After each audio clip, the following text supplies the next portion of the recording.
All right, welcome back to day 5 of Unwrapping Jesus.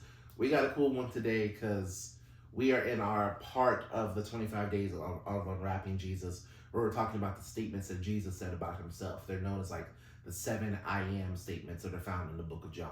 So today, we are coming from John chapter 8, and this is where Jesus says that he is the light of the world. So a quick little recap from yesterday.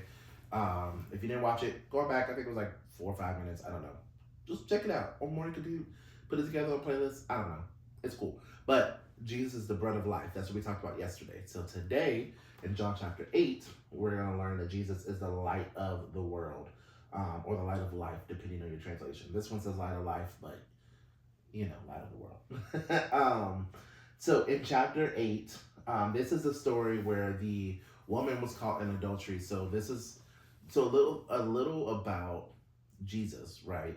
Is that he was always being tested by the Pharisees to they were trying to catch him because he was teaching, he was healing, he was doing all these things, and the Pharisees didn't like it, which is so crazy because the very thing that the scriptures were prophesying of and foretelling was Jesus, and he was the revelation that was there right in front of them, and yet they just didn't do anything about it.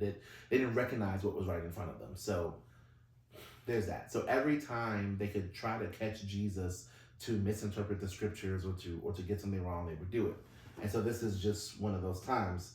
So I'm just going to actually read all of 8. It says, at dawn, starting at verse 1.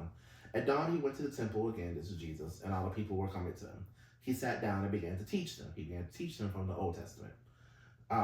What we would consider the Old Testament. To them, it was just the scriptures.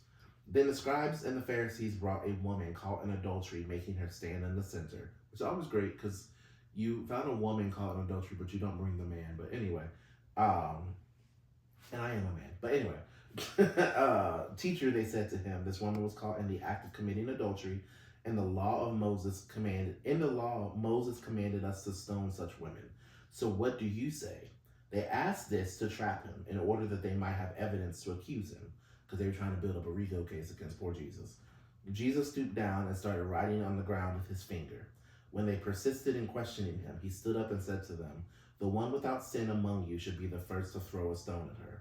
Then he stooped down again and continued writing on the ground. When they heard this, they left one by one, starting with the older men. Only he was left with the woman in the center. When Jesus stood up, he said to her, woman, where are they? Has no one condemned you? No one, Lord, she answered. Neither do I condemn you, said Jesus. Go, and from now on, do not sin anymore. Jesus spoke to them again. This is verse 12. I am the light of the world. Anyone who follows me will never walk in the darkness, but will have the light of life. Context is important because when you read these I am statements, right, you hear like they're powerful by themselves, but when you read them in context of where they are, they're even more powerful because he's basically saying here that he's the light that's going to drive out the darkness. It's going to drive out the ill intentions, the terrible intentions, the malintent, all of the things that are not good. Jesus is saying, I am the light of the world. I'm going to shine my light into darkness, and the darkness cannot overtake it. That's John 1. If you think back to what John said there, like in the Bible really connects because he said in the beginning was the Word was God, the Word was with God, in the beginning was the Word was God, the Word was with God. And he was the light of the world, and the darkness did not comprehend it, but the darkness also cannot overtake it. I think that was like 4 and 5 of chapter 1. But here in chapter 8, Jesus himself is saying, I am the light of the world. So he's telling this woman, I'm going to expose the darkness. Yes, what you did, you and the accuser, let's also be honest, the man, y'all were involved in an illicit deed. It's not good. I'm going to expose it, but what I'm also going to expose is the people who are trying to accuse you, because they have no right to accuse you. Because as he said, he who was without sin cast the first stone, and everybody dispersed, which means his words did not just, and I think growing up I was thought like, oh, Jesus really knew how to de-escalate the situation.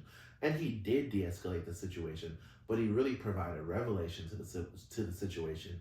And that's what a light does. A light doesn't just explain, but it shows you all the areas of darkness. And so in this situation, it was really clear, it was extremely clear to them that, oh, we're trying to trap this man, we're trying to catch him on something, we're trying to build up this case, we're trying to get him in jail, we're trying to, we're trying to get all this stuff together. And he really just read us the filth with the word. But and again, because they didn't realize that he was the word, he is the scriptures, he is the embodiment of it.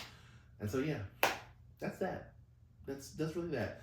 So day 5, Jesus is the light. So I like, if there would be a challenge, if you're doing challenges or thinking through these devotionals, I guess my challenge or my question to you would be like, what are the areas in your life where you need the light of Jesus to shine?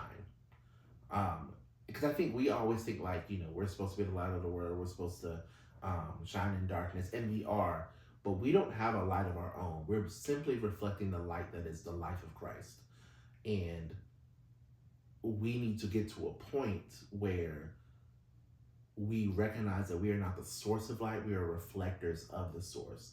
So that means that we cannot shine light in and of ourselves, which is what the Pharisees were trying to do. The light itself has to come from God. And of course, they didn't really realize who they were talking to.